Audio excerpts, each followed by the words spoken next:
આજે એક સૌથી બર્નિંગ પ્રશ્ન જે આજ આપણે મળ્યા છે તમને પૂછું, આજકાલ અપર મિડલ ક્લાસ અને સુખી ઘરના છોકરાઓ વ્યસનો ખૂબ કરે છે. અપર મિડલ એટલે મોટા ઘરના છોકરાઓ. તો એનું કારણ શું છે? આ પરિવારનું કંટ્રોલ નથી કે બહારની સોબત કે આના પાયામાં શું છે? બહુ સીધું અને સિમ્પલ ગણિત છે. તમે દુનિયાના, હું ચેલેન્જેબલ જવાબ દઉં છું, સારો જવાબ દઉં. દુનિયાના 100 જણા બુદ્ધિશાળીને પૂછજો, મારી પાસે બહુ બુદ્ધિ નથી, 100 જણા બુદ્ધિશાળીને પૂછજો, આનો આ એક જ જવાબ છે અને હું એમાં તમને પુરાવા જોઈએ એટલા આપીશ. પૈસાવાળાના છોકરાઓ અનકન્ટ્રોલેબલ છે અને એ મા બાપની જવાબદારી છે.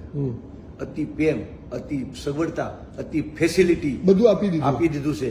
માગ્યા પહેલા મર્સિડીઝ આપે, માગ્યા પહેલા ગિફ્ટ આપે, મોટી મોટી ઘડિયાળની, માગ્યા પહેલા સરપ્રાઈઝની જે પથારી ફેરવી છે ને, એટલે એનામાં પછી એને હવે બીજું જોઈએ છે. અને પાછી દીકરો કન્વિન્સ કરે અને મા બાપે કન્વિન્સ કરે, અમારી પાસે કઈ નહોતું, તમારા દીકરાને તો ભોગવવા દઈએ ને, લે ભોગવ.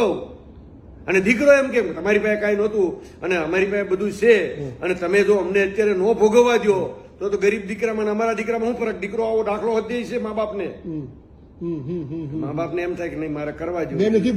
પોતાની લાગણી, પોતાની લાલચ, પોતાની કમજોરી, દીકરો ડ્રગ્સ છે કે ઊંધા રવેડે સડે છે, આ મા બાપને સ્વીકારવું જોઈએ. પૈસા જરૂર પૂરતા અને હેસિયતથી જ આપવા જોઈએ, આ હું સભાનતાથી કઉ છું. વાહ. અને હવે આજે વ્યસને ચડી ગયો કે તમે કીધું એ તો હવે ઘોડો છૂટી ગયો, એને પાછો વાળવા શું કરવું? કંટ્રોલ, બીજું કાંઈ નહીં. તારા દીકરા જે કરું કઈ, મારો પૈસો તો પ્રેમ સગવડતામાં સારા કામમાં જ વપરાશે. વાહ. મારો પૈસો તને વાપરવા નહીં મળે દીકરા. મારા પૈસે તું પૈસા વાળો બન, એના માટે આ મળીશ, પણ મારા પૈસે એસ કરવા માટે નહીં. મા બાપને કડવો ઘૂંટડો પીવો જ પડશે. પછી તો છોકરાઓ કહે છે હું મરી જઈશ, હું સુસાઇડ કરીશ. તો બહુ સારું. ક્યાં બહુ તમે બહુ જબરો જવાબ આપો છો. બહુ સારું. સભાનતાથી કહો છો. સભાનતાથી બહુ સારું. તમારે આખી જિંદગી પીડાવવું અને આખી જિંદગી ભોગવવું, એવું કઈ થાય બાય નહીં. તમે ટેન્શન કરવાની જરૂર નથી. તમે નહીં થાય, ખાલી ડરાવશે. પણ એટલી તૈયારી રાખવી પડે. છોકરાને સુધારવું હોય તો ભાઈ, કેન્સર થયું હોય ને તો બાપ જુઓ, બાપ ડોક્ટર હોય ને તો પગ કાપી નાખે ને જીભ કાપી નાખે ને મોઢું કાપી નાખે.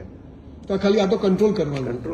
એટલે તમારી દ્રષ્ટિએ ડ્રગ્સ છોડાવવા, વ્યસન છોડાવવા મા બાપે છોકરાઓને નહીં, મા બાપના કારણે સીધા છે. હું તમને બહુ સભાનતાથી કહું છું. અને મા બાપ જ એને છોડાવીએ કે દુનિયામાં બીજો નહીં છોડાવીએ કે કાં તું ડ્રગ્સ છોડ ને, કાં મા બાપને છોડ ને, કાં પૈસા છોડ, કાં મને છોડ, સમાજ છોડ, પરિવાર છોડ.